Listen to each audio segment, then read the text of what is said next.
ఇప్పుడు ఇంకా జిల్లాలో వాటా తేలాకే ప్రాజెక్టులు కట్టుకోవాలి. తెలంగాణ తెచ్చుకున్నదే నదీ జలాల కోసము. మా అవసరాలు తీరకుండా దిగువన ప్రాజెక్టులు కడితే సమస్యగా మారుతుంది. సముద్రంలోకెళ్ళి జిల్లాలో అనడం సరికాదు. మా ప్రాజెక్టులు పూర్తయి వాటాలు తేలాక మిగిలిన నీటిని వాడుకోవచ్చు. వాటాలు తేల్చాల్సిన బాధ్యత కేంద్రానిదే. ఏపీలోని విశాఖపట్నంలో డిప్యూటీ సీఎం బట్టి విక్రమార్క. ఇక ఇప్పుడు డైరెక్ట్‌గా ఎవరు బట్టి విక్రమార్క ఎక్కడ పోయి మాట్లాడారు? ఏదో తెలంగాణలో ఉండి మాట్లాడలేదు. డైరెక్ట్‌గా మీ ఇంటికొస్తా, మీ నట్టింటికొస్తా అని బాలకృష్ణ డైలాగులు కొట్టినట్టు డైరెక్ట్‌గా ఏపీకెళ్ళి డిప్యూటీ సీఎం బట్టి విక్రమార్క ఏం చెప్పారు అంటే, ఆంధ్రప్రదేశు బనకచెర్ల ప్రాజెక్టు మిగిలిన ప్రాజెక్టులు ఏవైతే ఉన్నాయో, ఈ ప్రాజెక్టులకు తెలంగాణ ఒప్పుకునేది లేదు. ఎప్పటి వరకు? మా ప్రాజెక్టులన్నీ మేము నిర్మించుకోవాలి. ఆ ప్రాజెక్టులకు కేటాయించిన నీళ్ళని వినియోగించుకోవాలి. అప్పుడు కూడా ఆ ప్రాజెక్టులు చేపట్టిన తర్వాత నీళ్ళని వినియోగించుకున్న తర్వాత కూడా వృధా జలాలు వస్తే అప్పుడు ఆ వృధా జలాల మీద చర్చిద్దాము. సో ఇది బట్టి విక్రమార్క డిప్యూటీ సీఎం ఏపీలో చెప్పిన విషయం. వాస్తవానికి ఇదంతా జరిగేంత వరకు ఓపిక పట్టే తీరు ఏపీలో ఉన్నదా? ఏపీ ఆల్రెడీ బనకచెర్లను ఎట్లయినా కట్టి తీరుతామని చంద్రబాబు నాయుడు భీష్మించుకొని ఉన్నారు. సవాల్ చేస్తున్నారు. మొన్న ఆగస్టు 15 స్పీచ్‌లో కూడా మాకు వరదలు వస్తే వరదల వల్ల నష్టం జరిగితే ఎవ్వరు మాట్లాడతలేరు కానీ, వరదల వల్ల వచ్చే వరద జలాలను వాడుకుంటామంటే మాత్రము ఎగువన ఉన్న రాష్ట్రాలు అభ్యంతరం పెట్టడం సరైంది కాదు అని ఆయన తెలంగాణను ఉద్దేశించి గట్టిగా మాట్లాడడం జరిగింది. దానికి సంబంధించి ఇప్పుడు జలాల్లో వాటా తేలాకి ప్రాజెక్టులు కట్టుకోవాలి అని బట్టి విక్రమార్క అన్నారు. ఇప్పుడు ఏపీ సీఎంకు సంబంధించి AP CM versus Telangana deputy CM అయింది. వాస్తవానికి ఏం జరగాలి ఇది? AP CM versus Telangana CM జరగాలి. కానీ తెలంగాణ సీఎం రేవంత్ రెడ్డి ఏం చేశారు? బనకచెర్ల మీద కేంద్రము ఇద్దరు మంత్రులతోటి ముఖ్యమంత్రులతోటి సమావేశాన్ని పెట్టి కేంద్ర జలశాఖ మంత్రి ఒక మీటింగ్‌ని ఏర్పాటు చేస్తే, ఆ మీటింగ్‌లో బనకచెర్ల ఎజెండాగా ఉంటే నేను అసలు మీటింగ్‌కి వెళ్ళనని చెప్పిన రేవంత్ రెడ్డి బనకచెర్లను ఎజెండా నుంచి తీసేయకుండానే ఆ మీటింగ్‌కి వెళ్ళడం జరిగింది. వాళ్ళకు కమిటీ వేస్తే ఆ కమిటీ వేయడానికి ఒప్పుకోవడం జరిగింది. బయటికి వచ్చిన తర్వాత ముఖ్యమంత్రి రేవంత్ రెడ్డి బనకచెర్ల లేదన్నారు. అదేవిధంగా ఏపీలోని ఇరిగేషన్ శాఖ మంత్రి ఆయన బనకచెర్ల ఎజెండా గురించి మాట్లాడాము. కమిటీ వేస్తామని ఆయన ప్రకటించడం జరిగింది.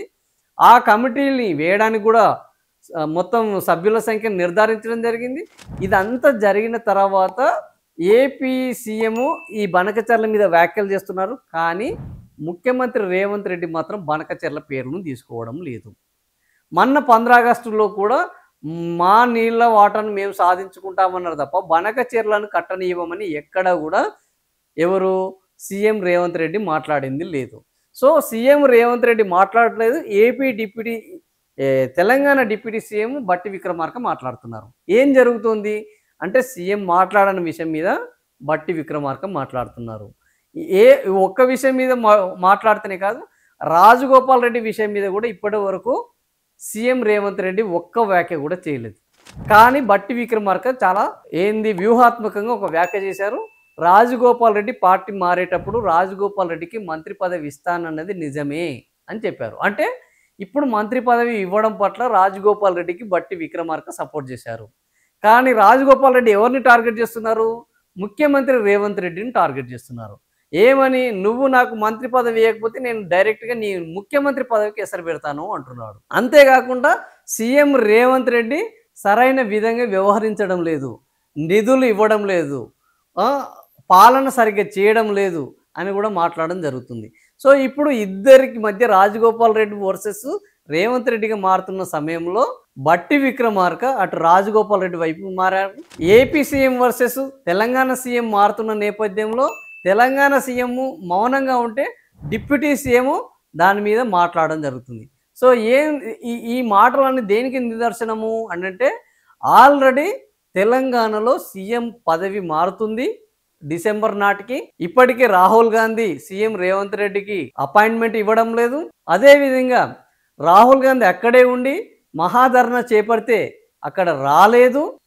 రాహుల్ గాంధీకి సీఎంకు మధ్య విభేదాలు పెరిగాయి అని కాంగ్రెస్ పార్టీలోని చర్చ జరుగుతున్న నేపథ్యంలో బట్టి విక్రమార్క మొదటి నుంచి సీఎం రేసులో ఉన్నారు. సీఎం పేరు ప్రకటించే వరకు ఢిల్లీలో ఉండి బట్టి విక్రమార్క తన రాజకీయాన్ని నడిపించారు.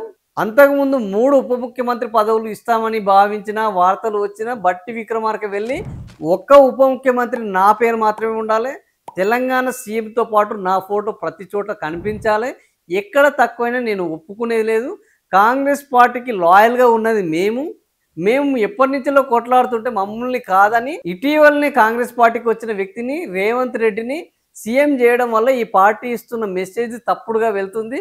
కాబట్టి నన్ను కనీసము ఉప ముఖ్యమంత్రి అయినా ముఖ్యమంత్రి స్థాయిలో ఉండే విధంగా నన్ను తీసుకురావాలి, ఆయన ముఖ్యమంత్రిగా పెట్టాలి అని ఆయన డిమాండ్ చేసి సాధించుకొని రావడం జరిగింది. ఇప్పుడు ముఖ్యమంత్రికి అధిష్టానానికి విభేదాలు వస్తున్న నేపథ్యంలో దళితుడు బట్టి విక్రమార్క అదేవిధంగా ఆయనకు కాంగ్రెస్ పార్టీతో అత్యంత అనుభవం ఉన్నది.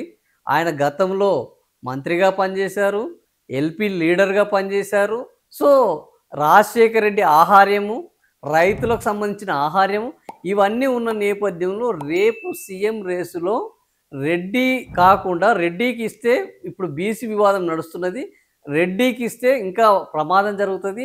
దళితుడిని సీఎం చేస్తానని గతంలో బీఆర్ఎస్ పార్టీ చెప్పింది, కానీ దళితుడిని బీఆర్ఎస్ పార్టీ సీఎం చేయలేదు. ఆ విషయం పైన కాంగ్రెస్ పార్టీ అనేక సార్లు విమర్శలు చేసింది, కానీ కాంగ్రెస్ పార్టీ కూడా చివరికి దళితుడిని ముఖ్యమంత్రిని చేయలేదు. దళితుడికి ముఖ్యమంత్రి పదవి వచ్చే సమయంలో అది రెడ్డికి ఇచ్చింది. సో ఇప్పుడు దళితుడికి ముఖ్యమంత్రి పదవి ఇస్తే రాబోయే ఎన్నికల్లో మేము దళితుడికి ముఖ్యమంత్రి పదవి ఇచ్చాము అన్నమాట మీద నిలబడ్డాము. కాంగ్రెస్ పార్టీ కోసం పనిచేసిన వాళ్ళకే పదవులు దక్కుతాయి. కాంగ్రెస్ పార్టీలో ఎవరైతే ఎక్కువ కాలం కొనసాగారో, కాంగ్రెస్ పార్టీ కోసం పనిచేశారో వాళ్లకు మాత్రం ఉన్నతమైన స్థానంలో ఉంటారు అనే అనేక అంశాలను రేపు జనాల్లోకి తీసుకెళ్లడంలో భాగంగా బట్టి విక్రమార్క ఈ మధ్య వ్యూహాత్మకంగా అడుగులు వేస్తున్నారు.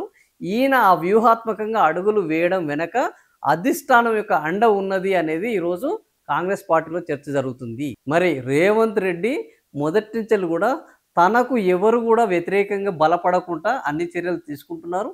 ఇప్పుడు బట్టి విక్రమార్కను బలహీనం చేసేందుకు రేవంత్ రెడ్డి ఎలాంటి పావులు కదపబోతున్నారు, రేవంత్ రెడ్డి కదిపే పావులను పక్కదారి పట్టించడానికి, ఆయనను ఓడించడానికి బట్టి విక్రమార్క ఏం చేయబోతున్నారు, కాంగ్రెస్ పార్టీలోని సీనియర్లు ఇప్పుడు ఎటువైపు ఉన్నారు, రేవంత్ రెడ్డి వైపు ఎంతమంది ఉన్నారు, ఈ సీఎం కొట్లాట డిసెంబర్ నాటికి ముదిరితే ఏం జరగబోతుంది, ఈ అన్ని అంశాలు తేలాల్సి ఉంది.